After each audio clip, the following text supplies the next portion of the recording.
सुंदरपुर गांव के सूरज की कहानी कुछ ऐसी थी कि एक ही छत के नीचे दो बेटे रहते थे। एक विरजू, जिसके लिए वो घर स्वर्ग था, और दूसरा सूरज, जिसके लिए वही घर जीते जी नरक बन चुका था। तपती धूप में सूरज पसीने से नहाया हुआ था। उसके कंधों पर हल रखा हुआ था। वो बैल की जगह खुद जुता हुआ था और हल खींच रहा था। उसकी सांसें उखड़ रही थीं। ठीक सामने पेड़ की ठंडी छांव में एक खटिया पर विरजू और पास में मंगू मामा बैठा हुआ था।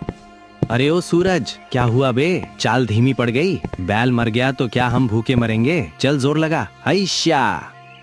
अरे भांजे, ये सांड ऐसे नहीं चलेगा, इसे तो चाबुक चाहिए। बिरजू भैया, मंगू मामा, अब और नहीं होता। सुबह से पेट में अन्न का एक दाना नहीं गया। प्यास से गला चटक रहा है। वो घड़े में थोड़ा पानी है, उसमें से एक गिलास पानी मुझे दे दो। पानी? अरे ओ नौकर, ये पानी मेरे लिए है। माँ ने इसमें केसर और बादाम घोला है। तेरे जैसे गंदे कामगार को ये पानी पिलाकर मैं लोटा अशुद्ध करूं क्या?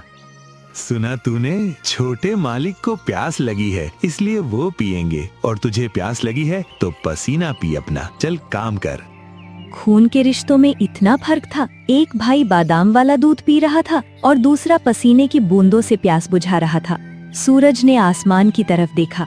सूरज की तपिश उसकी चमड़ी जला रही थी, लेकिन सौतेले भाई की बातें उसकी रूह जला रही थीं। शाम हो चुकी थी। तभी सूरज लड़खड़ाते हुए धूल में सना हुआ घर आता है।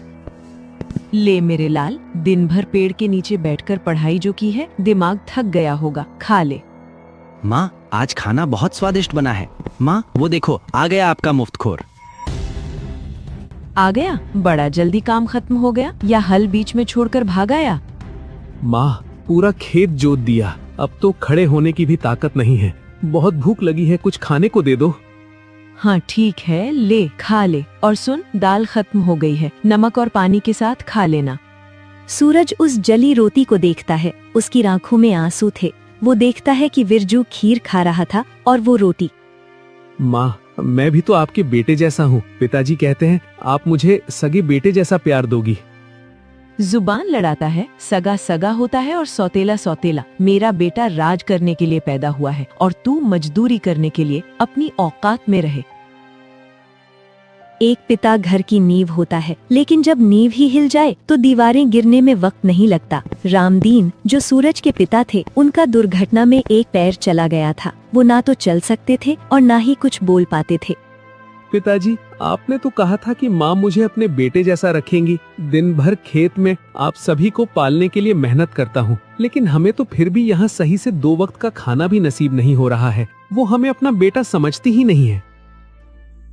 रुक्मिणी को डर था तो कभी न कभी हिस्सा मांग लेगा। अब उसे रास्ते से हटाने की आखिरी चाल चली गई। मंगू, तेरे जीजा जी की हालत देखकर लगता है कि वो अब ज्यादा दिन तक नहीं रहने वाले। अगर उनके जाने के बाद इस सूरज ने अपना हिस्सा मांग लिया तो हमें गांव के रीति रिवाज के हिसाब से उसे देना ही होगा। अगर हमने ऐसा नहीं किया तो सारा गांव हमें दोष देगा। जीजी, ये लौंडा बहुत ढीठ है, इतनी बेइज्जती खाकर भी घर नहीं छोड़ रहा। उस रात में सन्नाटा था, लेकिन रामदीन के सीने में तूफान मचा हुआ था। बरसों की बेबसी और बीमारी ने आखिरकार उनके शरीर को तोड़ दिया था। पिताजी आंखें खोलिए, आपको तो बहुत तेज बुखार है, शरीर आग की तरह तप रहा है। पिताजी, मैं अभी माँ से कहकर वैद्य जी को बुलवाता हूँ। माँ, ओ माँ, दरवाजा खोलिए, पिताजी की तबीयत बहुत बिगड़ गई है, वो सांस नहीं ले पा रहे हैं। मुझे कुछ पैसे दे दीजिए, मैं डॉक्टर को ले आऊँ। माँ। क्या है रे मनहूस, आधी रात को क्यों छाती पीट रहा है? न खुद सोता है न हमें सोने देता है। माँ, मैं आपके पैर पड़ता हूँ, पिताजी बचेंगे नहीं, उन्हें तुरंत इलाज की जरूरत है। मुझे थोड़े पैसे दे दीजिए, पिताजी को बहुत तेज बुखार है। अरे क्या नाटक है माँ इसका, क्यों बेजा चाट रहा है? सुन रे सूरज, तिजोरी की चाबी क्या तेरे बाप ने मुझे दी थी? और किस बात का इलाज? हाँ, अरे वो तो वैसे भी खाट पर पड़ा पड़ा सड़ रहा है। वो जिंदा भी है तो मुर्दे के समान ही है, न कमा सकता है न चल सकता है। माँ, ये आप क्या कह रही हैं? वो मेरे पिता हैं, आपके पति हैं, सिंदूर है वो आपका। सिंदूर और सुहाग तब अच्छा लगता है जब वो घर में 4 पैसे लाए। जो आदमी खुद अपनी मैली धोती नहीं बदल सकता, उस पर मैं जमा पूंजी फूंक दूं? जब भाग यहाँ से। अगर उसकी मौत आई है तो उसे कोई नहीं रोक सकता। डॉक्टर बुलाकर पैसे बर्बाद करने का मुझे कोई शौक नहीं है। माँ, मेरी बात तो सुनो माँ। उस बंद दरवाजे ने सूरज को बता दिया था कि पत्थर की मूरत से दया की भीख मांगना बेकार है। वो वापस अपने पिता के पास आया। उस रात सूरज ने अपनी आंखों के सामने अपने भगवान को तिल तिल कर मरते देखा। उसके पास सिर्फ आंसू थे, न दवा थी, न दुआ काम आ रही थी। अगली सुबह सूरज तो उगा, लेकिन रामदीन की आंखों का सूरज हमेशा के लिए डूब चुका था। वो जा चुके थे।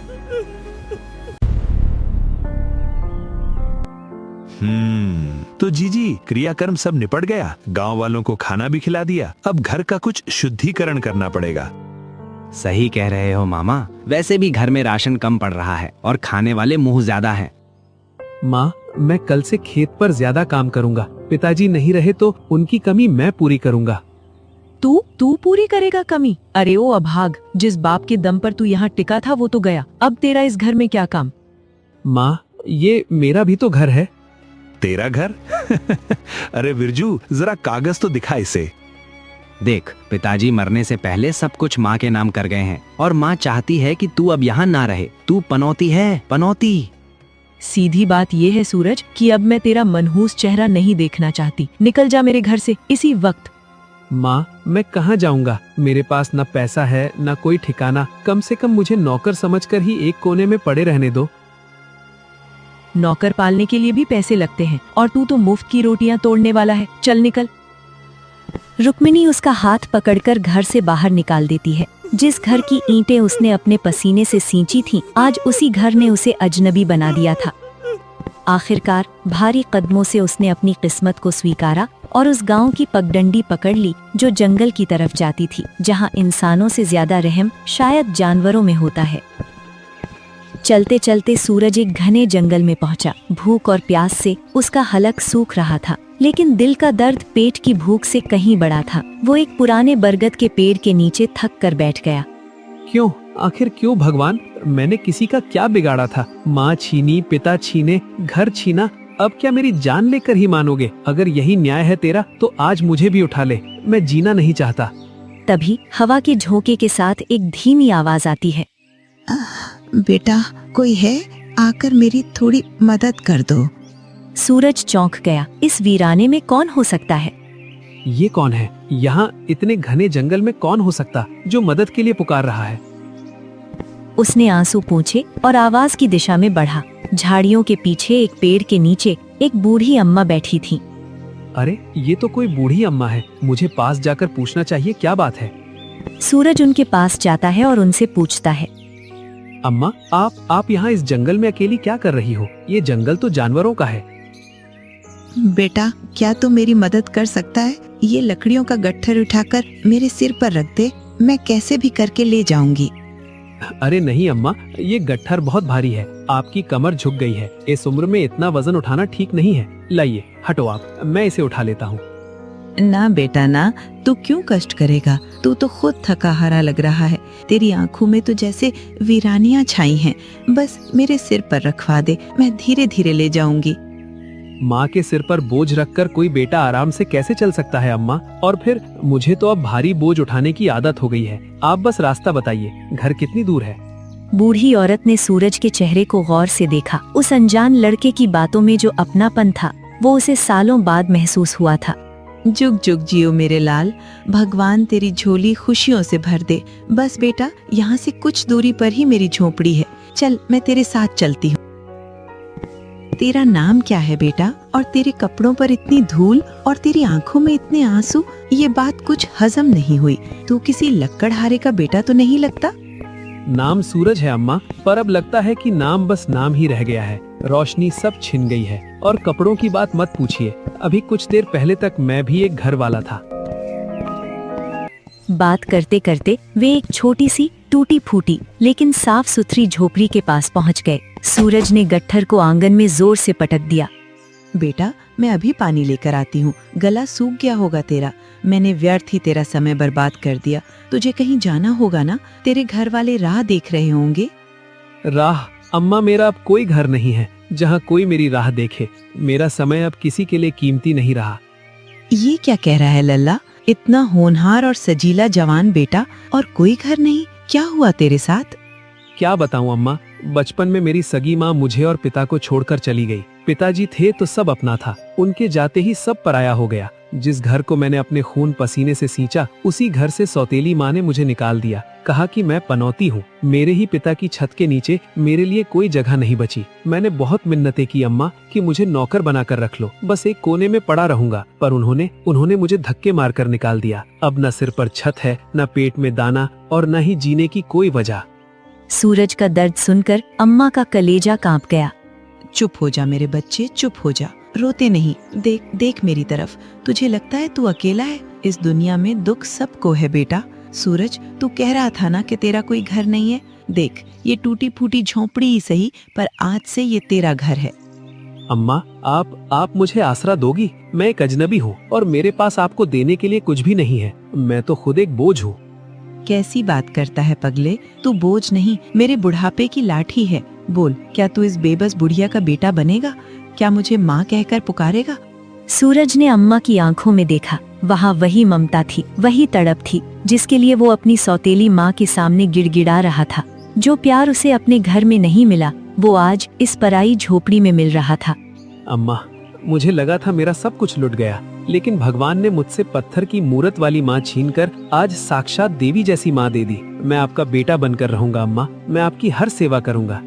अब जीने के लिए सूरज को उसका नया आसमान मिल चुका था, लेकिन कहानी अभी खत्म नहीं हुई थी।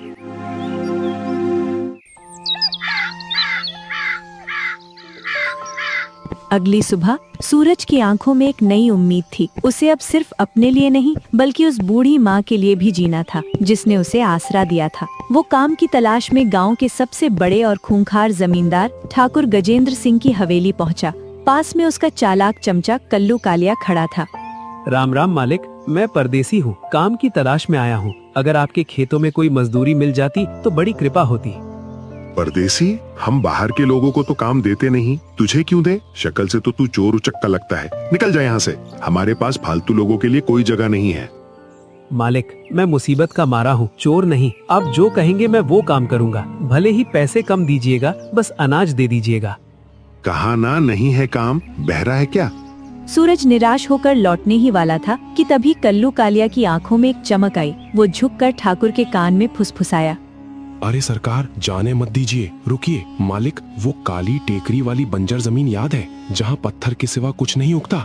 हम बरसों से उसे आबाद करने की सोच रहे हैं, पर मजदूरी के डर से कोई तैयार नहीं होता। इस परदेसी को वहाँ झोंक देते हैं। लेकिन कल्लू, वहाँ तो घास भी नहीं उगती, ये क्या कर लेगा? यही तो फायदा है सरकार। इससे कहेंगे कि फसल का आधा हिस्सा तेरा। अगर इसने मेहनत करके जमीन उपजाऊ बना दी तो बैठे बिठाए आपकी जमीन सोना बन जाएगी। और अगर कुछ नहीं होगा तो हमारा क्या गया? मेहनत इसकी, पसीना इसका। ठाकुर के चेहरे पर एक कुटिल मुस्कान आ गई। उसे कल्लू कालिया की चाल समझ आ गई थी। चित भी मेरी, पट भी मेरी। ए लड़के, रुक। देख, मेरा दिल बहुत बड़ा है, तुझे खाली हाथ नहीं लौटाऊंगा। गांव के दक्षिण में मेरी एक जमीन है जो थोड़ी पथरीली है। अगर तू उसे खोद कर खेती लायक बना दे तो जो भी फसल होगी उसका आधा हिस्सा तेरा। मंजूर है? मंजूर है मालिक, बिल्कुल मंजूर है। मैं अपनी मेहनत से पत्थर में भी फूल खिला दूंगा। जा, कुदाल उठा और लग जा काम पर। लेकिन याद रखना, जब तक काम पूरा ना हो एक पैसा नहीं मिलेगा। सूरज उस जमीन पर पहुंचा। वो खेत कम और पत्थरों का जंगल ज्यादा लग रहा था। दोपहर का सूरज आग बरसा रहा था। हिम्मत मत हार सूरज, ये जमीन पत्थर है तो क्या हुआ? मेरे इरादे लोहे के हैं। अम्मा के लिए मुझे ये करना ही होगा। सूरज ने अपनी कुदाल उठाई और जमीन पर वार करना शुरू किया। कई घंटे बीत गए। सूरज पसीने से लथपथ था। तभी अचानक उसकी कुदाल जमीन के नीचे किसी सख्त चीज से टकराई। अरे, ये कैसी आवाज है? ये पत्थर तो नहीं लगता। उसने और खुदाई की। उसमें से एक पुराना तांबे का बड़ा मटका निकलता है। उस मटके का मुंह एक लाल कपड़े से बंधा हुआ था। ये क्या है? किसी ने खेत के बीच में ये मटका क्यों गाड़ा होगा? और इसमें क्या हो सकता है? सूरज मटके से कपड़ा हटाता है, तभी उसमें से एक रोशनी निकली। सूरज डर के मारे पीछे हट गया। देखते ही देखते वो रोशनी एक सुंदर स्त्री के रूप में बदल गई। उसके चेहरे पर तेज था, लेकिन आंखों में कृतज्ञता। आप कौन है? और इस मटके में? डरो मत पुत्र, मैं वन देवी हूँ। वर्षों पहले एक दुष्ट तांत्रिक ने मेरी शक्तियों को छल से इस मटके में कैद कर दिया था और इस बंजर जमीन में गाड़ दिया था, और आज तुमने मुझे मुक्त कर दिया। सूरज को अपनी आंखों पर विश्वास नहीं हो रहा था। उसने तो बस पेट भरने के लिए खुदाई की थी। उसे क्या पता था कि वो किसी देवी को मुक्त कर रहा है। पुत्र, मैं तुम्हारी स्थिति जानती हूँ। तुमने अपनों का तिरस्कार सहा है और गरीबी देखी है, लेकिन जिसने देवी को मुक्त किया हो वो अब दरिद्र नहीं रह सकता। मांगो, क्या मांगते हो? हे देवी, मुझे अपने लिए कुछ नहीं चाहिए। बस मेरी एक बूढ़ी अम्मा है जिसने मुझे तब सहारा दिया जब अपनों ने ठुकरा दिया था। उनके बुढ़ापे में कोई कष्ट ना हो, बस इतना कर दीजिए। तुम्हारी ये निस्वार्थ भावना ही तुम्हारी असली दौलत है। जाओ पुत्र, ये मटका जिसने मुझे कैद रखा था आज से तुम्हारी किस्मत की चाबी बनेगा। ये अब साधारण मटका नहीं रहा, ये अब रत्नों और स्वर्ण मुद्राओं से भरा है। इसका धन कभी खत्म नहीं होगा। जाओ, अपनी माँ के पास जाओ और एक नया जीवन शुरू करो। इतना कहकर देवी अंतर ध्यान हो गईं। सूरज ने कांपते हाथों से मटके में झांका। वो हीरे, जवाहरात और सोने के सिक्कों से लबालब भरा हुआ था। धन्यवाद माँ, धन्यवाद। आज आपने इस अनाथ को राजा बना दिया। सूरज उस भारी मटके को लेकर किसी तरह लड़खड़ाते हुए अम्मा की झोपड़ी में पहुंचा। उसका चेहरा खुशी और डर दोनों से तमतमा रहा था। अम्मा, ओ अम्मा, दरवाजा बंद करो जल्दी। देखो मैं क्या लाया हूँ। क्या हुआ लल्ला? तू इतना घबराया हुआ क्यों है? किसी से झगड़ा तो नहीं हुआ? झगड़ा नहीं अम्मा, आज किस्मत से समझौता हुआ है। देखो। जैसे ही सूरज मटके का मुंह खोलता है, सोने के सिक्कों और रत्नों की चमक देखकर बूढ़ी अम्मा की आंखें फटी रह जाती हैं। हे मेरे राम, ये सब क्या है बेटा? तूने कोई गलत काम तो नहीं किया? ये राजा का खजाना कहाँ से उठा लाया? नहीं माँ, ये चोरी का नहीं है। ये मेरे पसीने और उस वन देवी का आशीर्वाद है। उन्होंने मुझे दिया है। उन्होंने कहा है कि अब हमारे दुख के दिन खत्म हुए हैं। उस रात दोनों सो नहीं पाए। अगले कुछ हफ्तों में सूरज ने समझदारी से काम लिया। उसने उस धन का उपयोग करके एक सुंदर और बड़ा मकान अपने और अपनी बूढ़ी अम्मा के लिए खरीद लिया। लेकिन अमीरी छिपती नहीं है। उधर सूरज की किस्मत चमक चुकी थी और इधर ठाकुर गजेंद्र सिंह अपनी हवेली में आराम से बैठा हुआ था। उन्हें भनक भी नहीं थी कि जिस जमीन को उसने बेकार समझकर दिया था, उसने सोना उगल दिया है। तभी कल्लू कालिया बदहवास सा दौड़ता हुआ अंदर आता है। गजब हो गया सरकार, अनर्थ हो गया। लुट गए हम तो, एकदम लुट गए। अरे क्या हुआ? क्यों सुबह सुबह मातम मना रहा है? कहीं ओले पड़ गए क्या फसल पर? ओले नहीं सरकार, उस परदेसी सूरज के घर सोना बरसा है, सोना। क्या बकता है? साफ साफ बोल। सरकार, वो काली टेकरी वाली बंजर जमीन जिसे हमने सूरज को दिया था, खोते समय उसे वहाँ एक सोने से भरा मटका मिला है। सुना है उसमें इतना हीरा जवाहरात और सोना है कि वो अब हमसे भी बड़ा सेठ बन गया है। उसने बाजार में नई हवेली भी खरीद ली है। क्या? खजाना? मेरी जमीन में खजाना गड़ा था और मुझे पता नहीं चला? और तू, तेरे कहने पर मैंने उसे वो जमीन दी थी। अब बोल, मेरा जो नुकसान हुआ उसकी भरपाई का तेरा बाप करेगा? माफ कर दीजिए सरकार, मुझे क्या पता था कि पत्थरों के नीचे लक्ष्मी बैठी है। पर सरकार, अभी भी बाजी हाथ से नहीं गई है। क्या मतलब? वो मटका तो ले गया, अब क्या खाकबाजी बची है? सरकार, जरा सोचिए, हमारा सौदा क्या हुआ था? आपने कहा था जो फसल उगेगी उसका आधा हिस्सा तेरा। सौदा फसल का था, खजाने का नहीं। जमीन के कागज आज भी आपके नाम है और जमीन के पेट में जो भी निकलता है वो जमीन मालिक का होता है, मजदूर का नहीं। वाह कल्लू, मान गए तेरी लोमड़ी जैसी बुद्धि को। सही कह रहा है तू। खेत में गेहूं उगे तो किसान का, लेकिन अगर सोना निकले तो वो जमीन मालिक का। बिल्कुल सरकार, वो परदेसी लड़का है, उसे कानून का क्या पता। हम सीधा राजा साहब के पास जाएंगे। तो आज ही राजा के दरबार में पेशी होगी। उस सूरज के बच्चे को मैं बतागा हूँ कि शेर के मुंह से निवाला छीनने का अंजाम क्या होता है। चलो। लालच में अंधे होकर ठाकुर और उसका चमचा कल्लू सूरज को लेकर राजा के दरबार में पहुंच गए। दुहाई हो महाराज, मेरे साथ घोर अन्याय हुआ है। ये सूरज मेरा मजदूर था। जिस जमीन से ये खजाना निकला वो जमीन मेरी है, पुश्तैनी है। तो जमीन के नीचे का गड़ा धन भी मेरा हुआ ना। इस लड़के ने मेरे साथ छल किया है। सूरज, क्या ये सच है कि जमीन ठाकुर की थी? जी महाराज, जमीन इन्हीं की थी, लेकिन शर्त ये थी कि फसल का आधा हिस्सा मुझे मिलेगा। और महाराज, वो खजाना मुझे सीधे गड़ा हुआ नहीं मिला। मैंने वहाँ फसल उगाने के लिए खुदाई की थी, लेकिन तभी मुझे एक मटका मिला। जब मैंने उसे खोला तो उसमें से देवी निकली। मुझे ये धन उन्होंने मेरे परिश्रम और मेरी माँ की सेवा के लिए वरदान में दिया है। अगर मैं खुदाई ना करता तो ये धन अनंत काल तक मिट्टी में ही रहता। ठाकुर, क्या तुम्हें पता था कि वहाँ कोई रहस्यमयी जादुई मटका है?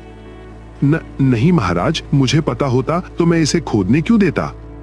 यही न्याय है। अगर तुम खोदते तो शायद तुम्हें केवल पत्थर मिलते। देवी ने पात्र देखकर धन दिया है, भूस्वामी देखकर नहीं। जमीन तुम्हारी हो सकती है, लेकिन भाग्य उसका होता है जो कर्म करता है। ये खजाना सूरज का है, और चूंकि ये दैवीय वरदान है, इसे छीनना राज्य पर विपत्ति ला सकता है। राजा के फैसले ने सूरज की जीत पक्की कर दी। सूरज अब आधिकारिक रूप से उस संपत्ति का मालिक। कुछ दिन बीते। एक शाम वो अपने कक्ष में आया तो देखा कि बूढ़ी अम्मा बैठी रो रही थीं। अम्मा, आप रो रही हैं। क्या हुआ? क्या किसी नौकर ने कुछ कहा या मेरी कोई बात बुरी लगी? बताइए ना। तकलीफ तू दूर नहीं कर सकता बेटा, क्योंकि ये तकलीफ मैंने ही तुझे दी है। मैं समझा नहीं अम्मा। सूरज, तूने कभी पूछा नहीं कि मैं उस जंगल में अकेली क्यों थी? मेरा असली नाम क्या है? मेरे लिए आप बस मेरी माँ हैं। नाम से क्या फर्क पड़ता है? फर्क पड़ता है बेटा, बहुत फर्क पड़ता है। मैं कोई अनजान औरत नहीं हूँ। मैं ही तेरी वो बदनसीब माँ सावित्री हूँ, जो तुझे बचपन में छोड़कर चली गई थी। क्या आप मेरी असली माँ है? हालात ने मुझे मार ही दिया था बेटा। जब तू छोटा था तो तेरे पिता की बीमारी और गरीबी ने हमें तोड़ दिया था। मैं काम की तलाश में शहर गई थी, लेकिन पीछे से लोगों ने खबर उड़ा दी कि मैं भाग गई। जब मैं 1 महीने बाद लौटी तो तेरे पिता दूसरी शादी कर चुके थे। ये दुख मैं सह नहीं पाई और वहां से यहाँ चली आई। नहीं माँ, मेरी सौतेली माँ ने मुझे घर से निकाला तो भगवान ने मुझे उसी रास्ते पर भेजा जहाँ आप थी। देखो, खून ने खून को कैसे पहचान लिया। हम अनजाने में ही सही मिल तो गए। बरसों की जुदाई आज आंसुओं में बह गई। हवेली में खुशियां तो थी, लेकिन अभी नियति का एक और खेल बाकी था। हटो यहाँ से, ये सेठ सूरज बाबू का घर है, कोई धर्मशाला नहीं। भागो यहाँ से, भिखारी कहीं के। ये शोर कैसा है? माँ, आप रुकिए, मैं देखता हूँ। सूरज बाहर आया। उसने देखा कि गेट पर 2 फटे हाल मैल कुचेल भिखारी खड़े हैं, एक औरत और एक जवान लड़का। सूरज ने उन्हें देखते ही पहचान लिया। रुक्मिणी काकी, बिरजू। दोनों चौंक कर देखते हैं। सूरज को रेशमी कपड़ों और सोने के गहनों में देखकर उनकी आंखें फटी रह जाती हैं। सूरज, तू यहाँ का मालिक है?